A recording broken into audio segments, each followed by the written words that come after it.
What's up, tribe? How you guys doing? Welcome back to your Women's History Month Spotlight.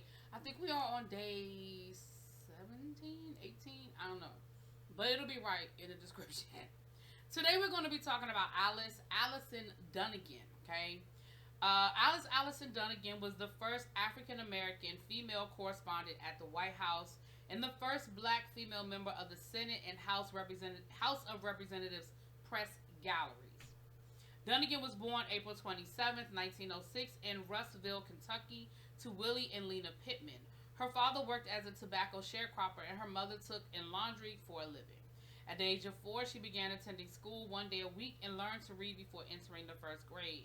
She started writing one sentence news items for the local Owensboro Enterprise newspaper at the age of 13 and completed the 10 years of education available to blacks in the segregated Russellville school system. In 1925, she married a tobacco farmer, however, felt burdened by the farming lifestyle and soon left the marriage. She began teaching in the Todd County school system while taking courses in journalism at Tennessee A&I University. She quickly realized that her students were almost completely unaware of the historical contributions of African Americans had made in the state of Kentucky. So she began preparing Kentucky fact sheets to supplement the required text. The sheets were later collected and turned into a manuscript in 1939, but were not published until 1982 under the title The Fascinating Story of Black Kentuckians, Their Heritage and Tradition.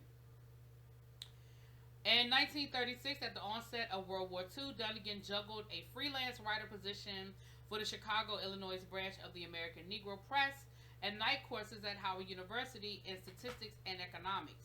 In 1946, she took a job writing for the Chicago Defender, and she started working full-time at the A&P and eventually secured a Capitol Press pass. With it, she was able to cover news of the Congress, which was generally kept off limits to most to most reporters, the public, and especially women and African Americans. In 1948, she was one of the 3 African Americans and one of 2 women in the press corps that covered the campaign of President Harry S. Truman. During her years of covering the White House, she frequently asked questions regarding the civil rights movement and the plight of black Americans. In 1953, she was barred from covering a speech given by President Dwight D. Eisenhower in a whites-only theater and was forced to sit with servants to cover the Ohio Senator Robert Taft's funeral. In 1960, she officially left the American Negro Press galleries for a full-time position on Lyndon B. Johnson's campaign for the Democratic nomination. After retirement, I jumped ahead a little bit. Between 1966 and 1967, she was an information specialist for the Department of Labor. She also served as an associate editor with the President's Commission on Youth Opportunity in 1967. She retired from the government in 1970.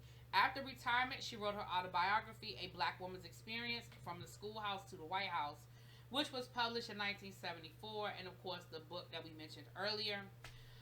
Alice Dunnigan died May 6, 1983 in Washington, D.C. She was 77 years old.